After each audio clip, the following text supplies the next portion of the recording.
So hi friends, మనం ఈరోజు వచ్చేసి 13వ తారీఖు 5వ నెల 2020కి సంబంధించిన కరెంట్ అఫైర్స్ గురించి ఈ వీడియోలో అయితే క్లారిటీగానే డిస్కస్ చేద్దాం.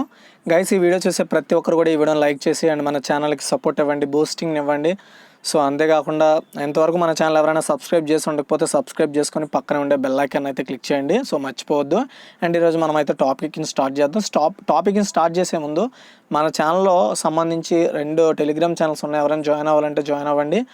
దాంట్లో క్విజ్, ఇంకో దాంట్లో ఇంపార్టెంట్ పీడిఎఫ్స్ అన్ని కూడా షేర్ చేస్తున్నాను. ఇంకోటి వచ్చేసి ఇంగ్లీష్ ఛానల్ కరెంట్ అఫైర్స్ ఎవరికైనా కావాలనుకుంటే కింద డిస్క్రిప్షన్లో లింక్ ప్రొవైడ్ చేస్తాను, ఒకసారి వెళ్ళి అది కూడా విజిట్ చేయండి. అండ్ ఏప్రిల్, మార్చికి సంబంధించిన 2 నెలలు కూడా కరెంట్ అఫైర్స్ పీడిఎఫ్ ఫ్రీగా ప్రొవైడ్ చేసి ఎవరైనా డౌన్లోడ్ చేసుకోవాలంటే చేసుకోవచ్చు.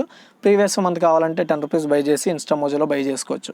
సో ఇప్పుడైతే మనం టాపిక్లోకి వెళ్ళిపోదాం. గైస్, ఈ వీడియోని లైక్ చేయండి, షేర్ చేయండి. సో ఫస్ట్ క్వశ్చన్ వచ్చేసి, యాక్చువల్గా నిన్న ఆర్థిక వ్యవస్థను పునర్నిర్మించడం కోసము కేంద్ర ప్రభుత్వము 2 లక్షల కోట్లతో ఉద్దీపన పథకాన్ని ప్రారంభించింది. ఈ పథకం పేరేంటి? సో ఓకేనా, ఆన్సర్ వచ్చేసి నిర్భర్ భారత్ అభియాన్ అనమాట. సో ఓకేనా, నిర్భర్ భారత్ అభియాన్ అనే ఒక పేరుతో 20 లక్షల కోట్ల ఉద్దీపన ప్యాకేజీని, ఆర్థిక వ్యవస్థను ఆదుకోవడానికి సెంట్రల్ గవర్నమెంట్ ఇప్పుడున్న ఈ కరోనా వైరస్ బారి నుండి కాపాడుకోవడం కోసం ఆర్థికంగా, అంటే లైక్ చిన్న వ్యాపారులు, మధ్యతరగతి వ్యాపారులు, పెద్ద వ్యాపారులు ఎవరినైనా సరే, ఈ వ్యాపారస్తుల్ని దాంతోపాటు ప్రజల్ని, సో వీళ్ళందరినీ కూడా ఆదుకోవడం కోసం సెంట్రల్ గవర్నమెంట్ 20 లక్షల కోట్ల ఉద్దీపన ప్యాకేజీని అయితే అనౌన్స్ చేశారు నిన్న ప్రధాని నరేంద్ర మోదీ గారు. దానికి పేరునైతే నిర్భర్ భారత్ అభియాన్ అనే పేరునైతే ఖరారు చేశారు. అయితే సో దీనికి సంబంధించి ఈరోజు నిర్మలా సీతారామన్ గారు లైక్ 3-4 PM అనుకుంటా ఈ టైమింగ్లో ప్రెస్ మీట్లో ఈ 20 లక్షల కోట్లని ఏ విధంగా ఖర్చు చేస్తా అనే విషయాన్ని చెప్పారో అది వీడియో లాస్ట్లో ఎక్స్ప్లెయిన్ చేస్తాను అది కూడా. అండ్ ఇది దాదాపు మన దేశ జీడిపిలో 10% భారం పడుతుందని చెప్పడం జరిగింది అనమాట. అంటే జీడిపిపై 10% భారం పడుతుంది అని ఈ 20 లక్షల కోట్ల గురించి నిన్న ప్రధాని మోదీ గారు చెప్పారు. అంతేకాకుండా 4.0 అయితే అనౌన్స్ చేయడం కూడా జరిగింది. సో తర్వాత ప్రఖ్యాత ఆటగాడు మన్మీత్ సింగ్ వాలియా 58 సంవత్సరాల వయసులో చనిపోయారు. అతనికి ఏ క్రీడలకు సంబంధించిన వారు అతను అంటే టేబుల్ టెన్నిస్ అండి. మాజీ జాతీయ table tennis champion Manmeet Singh అనమాట, ఇండియాకి సంబంధించిన వ్యక్తి మన్మీత్ సింగ్ వాలియా. అతను 58 ఇయర్స్ ఏజ్లో చనిపోయారు. బట్ ఎందుకు చనిపోయారు అయితే రీజన్ లేదు. చనిపోవడం అయితే 58 సంవత్సరాల వయసులో చనిపోయారు. అతను మన ఇండియాకి టేబుల్ టెన్నిస్ ప్లేయర్ అనమాట. అతని పేరు మన్మీత్ సింగ్ వాలియా. తర్వాత 3 అండి, ఇటీవల మరణించిన షఫీక్ అన్సారీ వృత్తి ఏంటి? ఓకేనా, షఫీక్ అన్సారీ వృత్తి ఏంటి అంటే నటుడు అండి తను. ఓకేనా, చూడండి, క్రైమ్ పెట్రోల్ అనే ఒక టీవీ సిరీస్లో కనిపించినందుకు మంచి ఫేమస్ అయిన వ్యక్తి అనమాట. సో అతని పేరు షఫీక్ అన్సారీ. అతను క్యాన్సర్తో కన్నుమూయడం జరిగింది. చనిపోయేటప్పటికి అతని ఏజ్ 52 సంవత్సరాలు. ఓకేనా, ఇతను బాలీవుడ్ యాక్టర్. తర్వాత 4 అండి, మోర్గాన్ స్టాన్లీ ప్రకారం ప్రపంచ జీడిపి 2020లో ఎంత శాతం పెరిగింది? గుర్తుపెట్టుకోండి, ఎవరండి? మోర్గాన్ స్టాన్లీ ప్రకారము ప్రపంచ జీడిపి 2020లో ఎంత శాతం పెరిగింది అని అడిగారు అనుకోండి క్వశ్చన్. ఆన్సర్ వచ్చేసి -3% అండి. ఓకేనా, ప్రపంచ జీడిపి వృద్ధి కోసము మోర్గాన్ స్టాన్లీ 2020లో -3% మరియు 2021లో 5.9% ప్రొజెక్షన్ అయితే చేశారనమాట. ఓకేనా, అంచనా వేశారు వీళ్ళు. తర్వాత 5 అండి, ఈ కరోనా సంక్షోభ కాలంలో చిన్న MSME యూనిట్లకు సహాయం అందించడానికి మరియు జాతీయ మరియు ప్రపంచ స్థాయిలో పెద్ద యూనిట్లుగా మారడానికి MSME మంత్రిత్వ శాఖ ప్రారంభించిన ఆన్లైన్ పోర్టల్ పేరేమిటి అంటే ఛాంపియన్స్ అండి. ఓకేనా, ఛాంపియన్స్ అనే పేరుతో MSME మంత్రిత్వ శాఖ సో ఈ చిన్న పరిశ్రమలు ఏవైతే ఉంటాయో వాటికి సహాయం అందించడానికి, అంతేకాకుండా వాటి పెద్ద సంస్థలు చేయడానికి ఛాంపియన్స్ అనే ఒక వెబ్ పోర్టల్ను MSME మంత్రిత్వ శాఖ డెవలప్ చేసిందనమాట. ఓకేనా, ఇక్కడ చూడండి, www.champions.gov.in అనే వెబ్సైట్ని, పోర్టల్ని తయారు చేసింది. సో ఈ పోర్టల్ ద్వారా ఏంటంటే అన్ని MSMEలను దగ్గర చేర్చడము, వాటి డెవలప్కి సంబంధించిన విషయాలను అందులో పొందుపరచడము, అంతేకాకుండా పెద్ద స్థాయిలో ఎదగడానికి కావాల్సిన విషయాలన్నీ కూడా ఈ పోర్టల్లో చేస్తారు అనేసి చెప్పడం జరిగింది. తర్వాత 6 అండి, మోర్గాన్ స్టాన్లీ, ఇది ఆల్రెడీ నేను చెప్పాను, ఇది రిపీటెడ్ క్వశ్చన్, సారీ. అండ్ చూడండి, అటల్ పెన్షన్ యోజన ఈ పథకం అమలు చేసినప్పటి నుండి, ఓకేనా, అంటే 9 మే 2020 నాటికి 2,23,54,028 నమోదులు చేసుకున్నారనమాట. ఈ అటల్ పెన్షన్ యోజనలో 2,23,54,028 మంది నమోదు చేసుకున్నారు. ఈ పథకం ఏ సంవత్సరంలో స్టార్ట్ చేశారు? మే 9 నాటికి మొత్తంగా అటల్ పెన్షన్, ఓకేనా, అటల్ పెన్షన్ యోజన కింద 2 కోట్ల మంది పైగానే 2 కోట్ల మంది దీంట్లో నమోదు చేసుకున్నారు, రిజిస్టర్ అయ్యారు. అయితే ఈ పథకాన్ని ఎప్పుడు స్టార్ట్ చేశారు అంటే 2015 అండి. ఇండియన్ గవర్నమెంట్ ప్రధాన సామాజిక భద్రతా పథకమైన అటల్ పెన్షన్ యోజన, దీన్ని ఏపీవై అంటారు.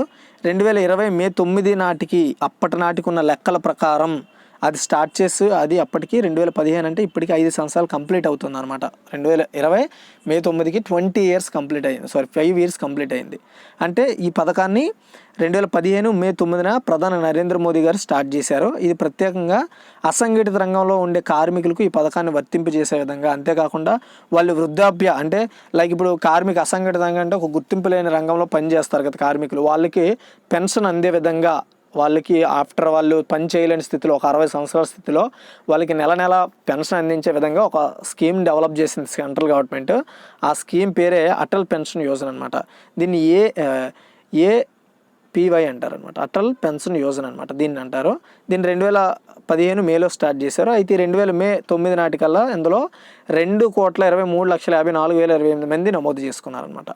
తర్వాత ఏందండి, సురక్ష స్టోర్ ఇనిషియేటివ్ను శక్తివంతం చేయడానికి సేఫ్ జాబ్ మరియు సికిఫై అనే ఒక స్టార్టప్లతో భాగస్వామ్యం చేసిన విభాగం పేరేంటి? ఓకేనా, సెంట్రల్ గవర్నమెంట్ విభాగంలో పనిచేసే ఒక డిపార్ట్మెంటు సురక్ష స్టోర్ ఇనిషియేటివ్ శక్తివంతం చేయడం కోసం సేఫ్ జాబ్ మరియు సికేఫై అనే ఒక స్టార్టప్లతో భాగస్వామ్యం చేసుకుందనమాట సురక్ష స్టోర్స్ ఇనిషియేటివ్ చేయడానికి. అయితే ఏ డిపార్ట్మెంటు ఏ విభాగం ఒప్పందం కుదుర్చుకుందంటే వినియోగదారుల వ్యవహారాల విభాగం అండి.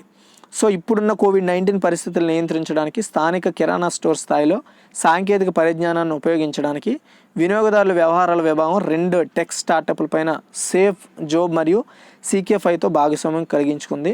కోవిడ్-19 మహమ్మారి కారణంగా లాక్డౌన్ సమయంలో మరియు తరువాత ప్రజల ఆరోగ్యం గురించి భద్రత మరియు సంరక్షణ అందించడం సురక్ష స్టోర్ యొక్క చొరవ, దీని ముఖ్య ఉద్దేశం అనమాట.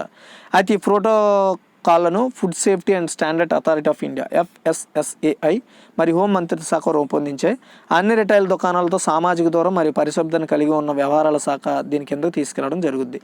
తర్వాత 9 అండి, international council of nurses ICN మరియు నర్సింగ్ నౌ భాగస్వామ్యంతో మొదటి the state of the world nursing 2020 నివేదికను విడుదల చేసిన ప్రపంచ సంస్థ ఏంటి? గుర్తుపెట్టుకోండి, ఇంటర్నేషనల్ కౌన్సిల్ ఆఫ్ నర్సెస్ మరియు నర్సింగ్ నౌ భాగస్వామ్యంతో మొదటిసారి the state of the world nursing 2020 అనే ఒక నివేదికను విడుదల చేసిన సంస్థ ఇది, ప్రపంచ సంస్థ ఏది అంటే ప్రపంచ ఆరోగ్య సంస్థ, WHO, వరల్డ్ హెల్త్ ఆర్గనైజేషన్. ఓకేనా, world health organization international council of నర్సెస్తోను అంతేకాకుండా నర్సింగ్ నౌ అనే వాళ్ళతో భాగస్వామ్యం కుదుర్చుకొని మొదటిసారిగా the state of the world nursing 2020 అనే ఒక పేరుతో నివేదికను విడుదల చేశారు.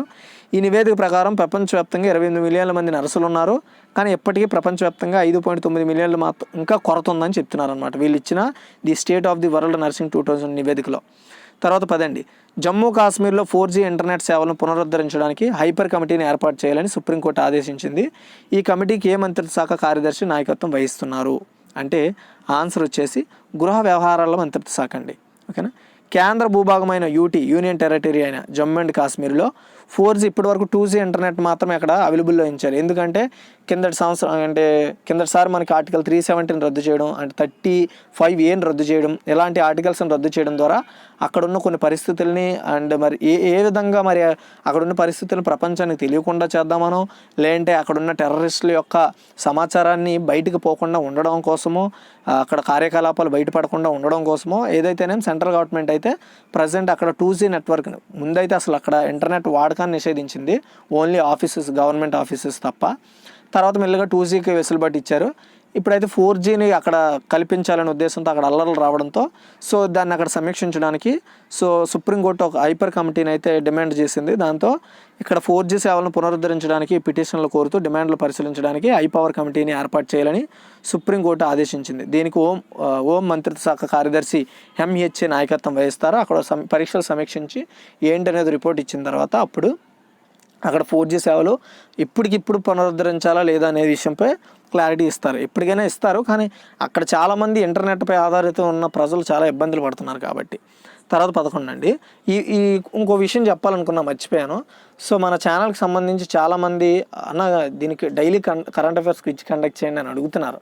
సో దానికోసం ఏంటంటే నేను అయిపోయిన కరెంట్ అఫైర్స్కి సంబంధించి క్విజ్ని అయితే కండక్ట్ చేయడం కోసం పర్టికులర్గా నేను ఒక వెబ్సైట్ని డిజైన్ చేయాలనుకుంటున్నాను. అది ఒక 4-5 డేస్లో రాబోద్ది. సో దాన్ని కూడా సపోర్ట్ చేయండి.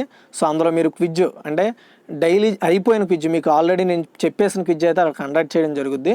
ఎవరైనా ఇంట్రెస్ట్ ఉంటే అప్పుడు వెళ్ళండి. సో ఆ క్విజ్ని ఇంకొక 1 వీక్ లోపు అయితే నేను ఆ యొక్క వెబ్సైట్ని మీకు ప్రొవైడ్ చేస్తాను మన ఛానల్ తరపున. సో అది. అండ్ రాష్ట్ర ఆర్థిక వ్యవస్థపై కోవిడ్-19 యొక్క తక్షణ మరియు మధ్యకాలిక ప్రభావాన్ని అంచనా వేయడానికి తమిళనాడు ప్రభుత్వం మొత్తం 24 మెంబర్స్తో ఉన్నత స్థాయి కమిటీని నాయకత్వం వహించిన మాజీ ఆర్బీఐ గవర్నర్ ఎవరు అంటే చూడండి, సి రంగరాజన్ అండి. ఏమీ లేదండి, ఇప్పుడున్న రాష్ట్ర ఆర్థిక వ్యవస్థను కోవిడ్-19 యొక్క మధ్యకాలిక ప్రభావాన్ని అంచనా వేయడం కోసం, అక్కడ ఫైనాన్షియల్ ప్రాబ్లం వల్ల తమిళనాడు యొక్క అక్కడ ప్రజెంట్ స్టేటస్ని అంచనా వేయడం కోసము 24 మంది సభ్యులు కలిపిన ఒక కమిటీని నాయకత్వం వహించడం కోసం కమిటీని ఏర్పాటు చేశారు. దీనికి సి రంగరాజన్ గారు, ఇతను వచ్చేసి ఆర్బీఐకి మాజీ గవర్నరు, ఇతను అక్కడ నాయకత్వం వహిస్తున్నారనమాట. సో దీన్ని తెలంగాణ గవర్నమెంట్ ఏర్పాటు చేసింది 24 మంది సభ్యులని. ఎందుకంటే సో ఇప్పుడున్న అక్కడున్న పరిస్థితులను రిజర్వ్ బ్యాంక్ ఆఫ్ ఇండియా మాజీ గవర్నర్ అయిన సి రంగరాజన్ గారి నేతృత్వంలో అక్కడ ఆర్థిక కార్యకలాపాల పరిస్థితులను వాటిని గట్టెక్కించడం కోసం ఈ కమిటీని ఏర్పాటు చేసింది. రాష్ట్ర ఆర్థిక వ్యవస్థ యొక్క వివిధ రంగాలపై మహమ్మారి ఆర్థిక సవాళ్ళను పరిశీలించడం కోసం, ఈ యొక్క పన్ను స్థూల జాతీయోత్పత్తి జీడిపి నిష్పత్తిని ఇంకా పెంచడం కోసం, ఆదాయ వనరులను ఇంకా పెంపొందించుకోవడం కోసం ఈ కమిటీని అయితే ఏర్పాటు చేశారు. ఈ కమిటీకి పేరైతే ఏం లేదు, మొత్తం 24 మెంబర్స్తో కలిపిన ఒక కమిటీని ఏర్పాటు చేశారు. అది ఈ టైంలో, ఈ మహమ్మారి టైంలో పునరుద్ధరించడానికి ఆర్థిక వ్యవస్థని తమిళనాడు గవర్నమెంట్ ఏర్పాటు చేసుకుంది.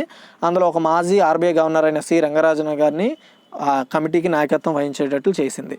తర్వాత 12 అండి, రిజిస్టర్ జనరల్ ఆఫ్ ఇండియా 2018 కోసం సేకరించిన డేటా ఆధారంగా నమూనా రిజిస్ట్రేషన్ సిస్టమ్, దీన్ని ఎస్ఆర్ఎస్ అంటారు, బులెటిన్ ప్రకారం అత్యధిక శిశు మరణాల రేటు నమోదు చేసిన రాష్ట్రం ఏంది అంటే మధ్యప్రదేశ్ అండి. సో చూద్దాం ఇప్పుడు దీని గురించి. చూడండి, జనన రేటు, మరణ రేటు మరియు శిశు మరణాల రేటు, దీన్ని ఐఎంఆర్ అంటారు. భారతదేశం మరియు దాని రాష్ట్రాలు యూటీల కోసం 2018 సంవత్సరానికి ఇన్ఫాంట్ మరణాల రేటు ఐఎంఆర్, ఇది ఒక సంవత్సరం లోపు పిల్లలు అంటే 1000 ప్రత్యక్ష జననాలు మరణాల సంఖ్యను అయితే నమోదు చేస్తూ ఉంటుంది. అయితే ఇది 2009 నుండి 2018 ఇది 50 నుండి 32కి తగ్గించి 1971 129తో పోల్చితే ప్రస్తుతం 32 సంఖ్య 4వ వంతు అని చెప్పుకోవచ్చు. సో ఇదంతా వేస్ట్. కాకపోతే ఇప్పుడు మధ్యప్రదేశ్ గవర్నమెంట్ ఏంటంటే ఎక్కువగా అక్కడ అత్యధిక శిశు మరణాల రేట్ అయితే నమోదవుతుంది మన ఇండియాలో. అది కూడా 2018 డేటా ప్రకారము, అది కూడా ఎస్ఆర్ఎస్ బులెటిన్ ప్రకారం, అది కూడా ఐఎంఆర్ రేట్ ప్రకారము ప్రజెంట్ అక్కడైతే మధ్యప్రదేశ్లో శిశు మరణాల రేటు మన ఇండియాలో అత్యధికంగా ఉందని చెప్తున్నారు. తర్వాత 13 అండి, వ్యక్తిగత రక్షణ పరికరాలు పీపీఈ కిట్ల తయారీకి ఉపయోగించే భారతదేశపు మొదటి స్వదేశీ వేడిగాలి, ఓకేనా, సీమ్ సీలింగ్ అంటారు దీన్ని. ఒక విధంగా చెప్పాలంటే ఓకేనా, యంత్రాన్ని తయారు చేసిన సంస్థ ఏంది, ఓకేనా, ఎయిర్ సీమ్ సీలింగ్ అనమాట. గాలి కాదు ఇది, ఎయిర్ సీమ్ సీలింగ్ అనే ఒక యంత్రాన్ని తయారు చేసిన సంస్థ ఏది అంటే మాక్ పవర్ సిఎన్సి అండి. మాక్ పవర్ సిఎన్సి యంత్రాలు అనమాట, ఓకేనా. యంత్రాలు అంటే మిషన్స్ లిమిటెడ్, రాజ్కోట్లో ఉంటుంది ఇది. సిఎన్సి ఆధారిత తయారీదారి, అది కూడా కంప్యూటర్ న్యూమరికల్ కంట్రోల్ అనమాట. సిఎన్సి అంటే కంప్యూటరైజ్డ్ న్యూమరికల్ కంట్రోల్ అనమాట. ఇది మన ఇండియాలో first. So heat air seam sealing వ్యక్తిగత రక్షణ పరికరాల యొక్క పీపీ కిట్లు తయారు చేయడానికి ఉపయోగిస్తారు ఈ యంత్రాన్ని. సో దీన్ని అయితే మ్యాక్ పవర్ సిఎన్సి వాళ్ళు డెవలప్ చేశారు. దీని పేరు హీట్ ఎయిర్ సీమ్ సీలింగ్ అనమాట ఈ యంత్రం పేరు. ఈ యంత్రం ద్వారా ఏంటంటే పీపీ కిట్లు తయారు చేస్తారు, ఓకేనా. అది.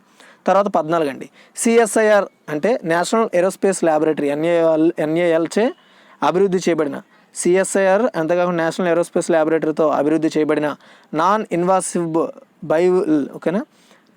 Invasive bi level positive airway pressure BIPF ventilator పేరు ఏంటి అంటే స్వాతి అండి, ఓకేనా, Swasth Vayu. Council of scientific and industrial research and national aerospace laboratories Bengaluru ఖర్చుతో కూడుకున్న ఒక ఉపయోగించడానికి సులభమైంది అండ్ కాంపాక్ట్ ఇన్వర్సెస్ కానీ ద్విస్థాయి positive airway pressure BPAS ventilator కోవిడ్-19కి పాజిటివ్ పరీక్షించిన రోగులను చికిత్స చేయడానికి 3 రోజుల్లో స్వస్థ వాయువు అనే ఒక కొత్త ఒక వెంటిలేటర్ని అయితే డెవలప్ చేశారనమాట.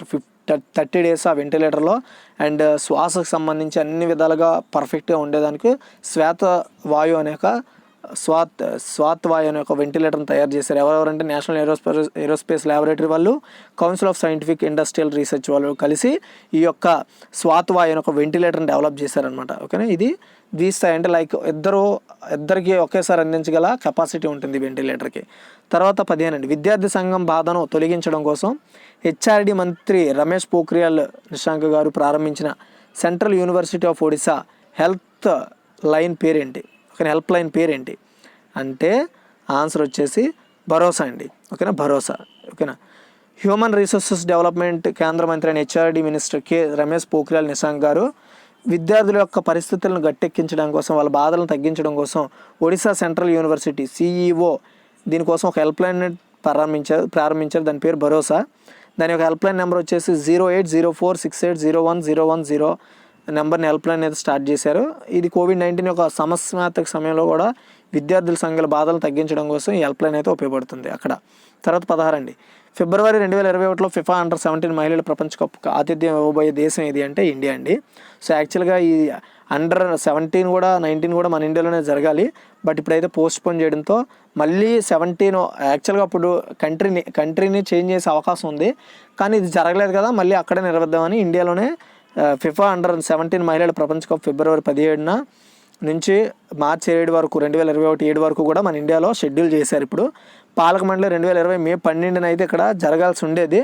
సో ఇప్పుడు మే 12 ప్రకటించింది ఈ విషయాన్ని. యాక్చువల్గా ఈ నవంబర్లో జరగాల్సి ఉంది ఈ ఫిఫా అండర్-17 మహిళల ప్రపంచ కప్ అనేది. ఈ నవంబర్ 2 నుండి 21 వరకు జరగాలి. కాకపోతే ఈ మహమ్మారి కారణంగా, కరోనా కారణంగా వాయిదా వేశారు. ఇది 2021 ఫిబ్రవరి 17 నుండి మార్చి 7 వరకు అయితే నిర్వహిస్తారని చెప్పారు. తర్వాత 17 అండి, 4 సంవత్సరాల పాటు క్రీడల్లో పాల్గొనకుండా నిషేధించబడిన ఫ్రాన్స్కు చెందిన రెమిడీ గ్రిగోరియో ఏ క్రీడలతో సంబంధం కలిగిన వ్యక్తి అంటే సైక్లింగ్ అండి. రెమిడీ గ్రిగోరియన్, అతనికి 34 సంవత్సరాలు, ఫ్రెంచ్ రోడ్ సైక్లర్ రేసర్. అతను అంతర్జాతీయ సైక్లింగ్ యూనియన్, దీన్ని UCI అంటారు, నిషేధించిందనమాట. అతన్ని రక్తాన్ని పెంచే హార్మోన్ EPO అంటే ఎరిథ్రోపోయిటిన్ను ఉపయోగించినందుకు కానీ అతనికి 4 ఇయర్స్ పాటు అతన్ని ఈ యొక్క రేసింగ్ నుండి నిషేధించామని చెప్పిందనమాట ఈ UCI అనేది. తర్వాత 18 అండి, ఇటీవల కన్నుమూసిన జెర్రీ స్టిల్లర్ ఎవరు అంటే ఒక యాక్టర్ అండి. జెర్రీ స్టిల్లర్ ఒక హాస్య నటుడు. అండ్ బెన్ స్టిల్లర్ తండ్రి యునైటెడ్ స్టేట్స్ ఆఫ్ అమెరికా USAలో సహజ కారణాల వల్ల 92 ఇయర్స్లో అతను చనిపోయారు. అతను జూన్ 8, 1922 యునైటెడ్ స్టేట్స్ ఆఫ్ అమెరికాలో న్యూయార్క్లో జన్మించారు. అతను ఒక కామెడీ యాక్టర్ అనమాట. అతని పేరు జెర్రీ స్టిల్లర్. నెక్స్ట్ నేను చెప్పాను కదా, సో నిర్మలా సీతారామన్ గారు ఫైనాన్షియల్ మినిస్టర్ నిన్న మోదీ గారు ప్రకటించిన ఉద్దీపన ప్యాకేజీ 20 లక్షల కోట్ల రూపాయలను సో ఏ విధంగా వాటిని ఖర్చు పెట్టడానికి ఉపయోగిస్తారనే దానిపై ఈరోజు ఒక స్పష్టత ఇచ్చారు. సో ఆవిడ ప్రసంగించిన ముఖ్యాంశాలు, ఆవిడ ఈరోజు చెప్పిన ప్రెస్ మీట్లో కొన్ని ముఖ్యాంశాలు ఇక్కడ మీకు డిస్కస్ చేస్తాను. అండ్ రేపు పేపర్ అనాలిసిస్లో ఇంకొంచెం డెప్త్గా ఇస్తాను. బట్ ఇప్పటికి మీరు తెలుసుకోవాలని చెప్తున్నాను. లాక్డౌన్లో చిన్న మధ్య తరహా పరిశ్రమలు దెబ్బతిన్నాయి కాబట్టి 45 లక్షల చిన్న మధ్య తరహా పరిశ్రమలకు ఊరటిస్తాము లక్షల. అయితే 3 లక్షల కోట్ల రుణాలు ప్రభుత్వం గ్యారంటీ ఇస్తుంది. చిన్న మధ్య తరహా పరిశ్రమలకు అక్టోబర్ 31 వరకు అప్పులు అయితే ఉంటాయి, అప్పులు తీరుస్తారు. అండ్ అత్యవసరాల కోసం అప్పుల్లో వీళ్ళు భాగస్వామ్యం కుదుర్చుంటుంది అనమాట, కొంతవరకు రాయితీ ఇస్తుంది సెంట్రల్ గవర్నమెంట్.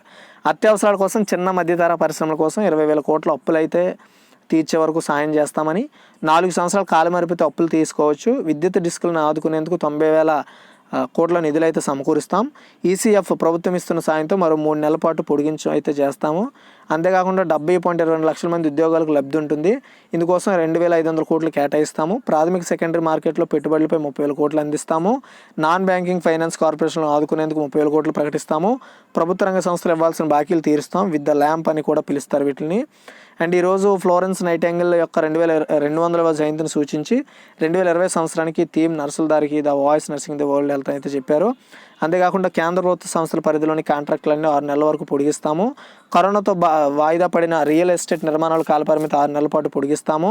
పని బట్టి కాంట్రాక్టర్లకు డబ్బులు అయితే చెల్లిస్తాము.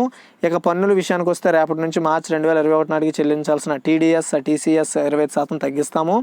తద్వారా 50,000 కోట్ల రూపాయలు ప్రజల చేతుల్లోనే ఉంటుంది. అండ్ ట్యాక్స్ రిటర్నర్స్ తేదీ 30 జూలై నుండి నవంబర్ 30 వరకు అయితే పొడిగిస్తాం అనమాట ట్యాక్స్ చెల్లింపులు అని చెప్పారు.